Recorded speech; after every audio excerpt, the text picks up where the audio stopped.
kids. The Heat. The Heat. The Heat. I went to see this movie last weekend, this past weekend, and I give it amazing up, everything up. I did. I really liked it. It was a little comedy, so whatever. It was great. I liked it. It was starring Sandra Bullock and Melissa McCarthy, and I also want to highlight the characters of color because they never get highlighted. Marlon Wayans, mwah, I love him. Spoken Reasons, I'm not sure if he's a rapper or um, what artist he is, but he's an actor now, and kudos for casting him as a afro-latino. Appreciate that. Demian Bishir, he is he is from Mexico City, so he's Mexican. Basically, like I said, I like this film a lot, and you should go see it. Um, it is it was it's a female comedy, a female driven, whatever, but it's like the buddy comedy thing. So you know, Sandra Bullock is the straight, quote unquote, straight man to Melissa McCarthy's crazy, funny. Um, and Melissa made the movie for me. She was funny. She has the depth. You know, she's so fearless when she makes her characters. When she creates these characters that are, um, she's just fearless. She doesn't care. Like she commits completely. I buy it always from her, and that she's funny, and she can go to these dramatic places with her monologues, and I can follow her, and it's really, um, as an actor, it's really cool to watch that process. Um, I've never been like wowed by Sandra Bullock or in her performances, and I will not watch the one where she saves the black man because no. But she's cool. You know, she did good in the film. She helped. She was a good support to a balance, I guess, to the crazy that Melissa brought.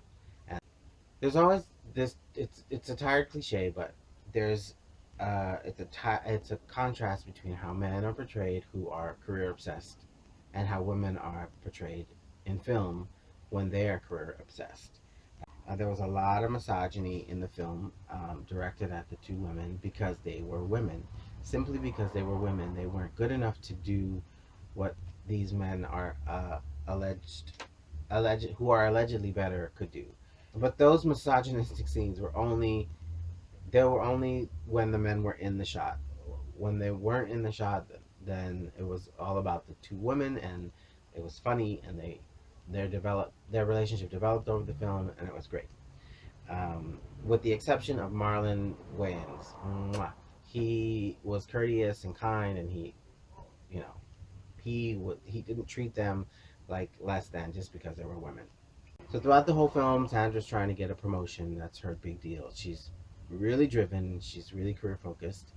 Um, but they tell her time and time again that she's not good enough for weird and ugly reasons. Like nobody likes her.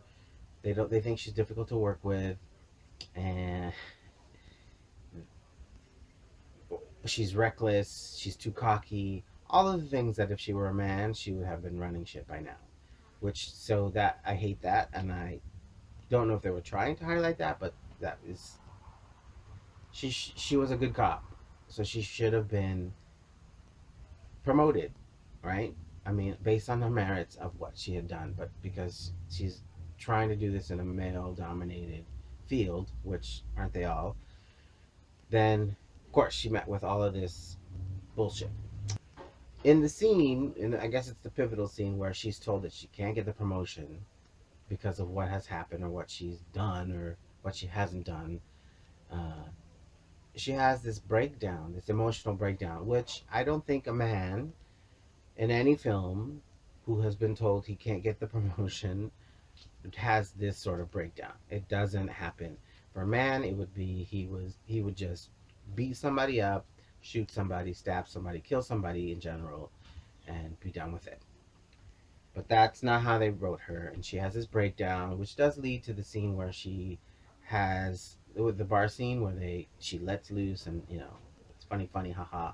But I hated how it was so contrasting to how a man would be written, and I don't understand that. I don't.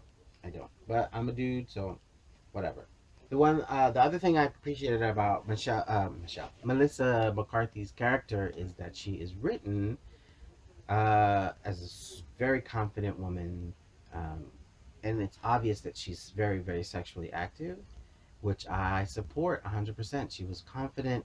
She runs into several of her, I guess they're jilted lovers, and she always meets them with a like, oh, this guy, which I really, really love because she was a confident woman, and you don't see that. You don't see that in films. You don't see that in TV shows.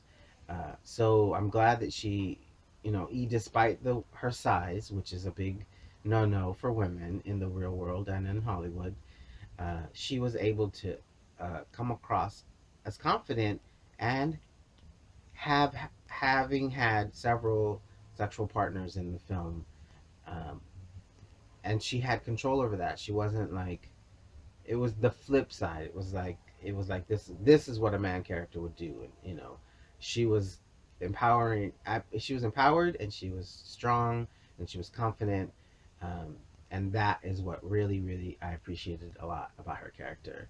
Um, there weren't any fat jokes. There were some albino jokes to the albino character, which were kind of sad because that's a real thing. People are albino, and anyway, but there were no fat jokes, and that is a good thing. They moved on. They At least they didn't get that. They didn't cliche that piece. I was afraid from watching the previews that all of the funny parts had been shown in the previews, but that's not the case. They the previews there were way more funny parts in the whole movie. I laughed consistently throughout the film, and some of the previews that they showed were different in the film. So it wasn't what they showed in the trailers. It was in the film. It was like they tweaked some things, which was great because it was refreshing, and I appreciated that. Unlike Despicable Me Part Two, that I feel like they showed the whole film in the trailers, but that's another critique or review. So thanks a lot. Again, what do I know? This is my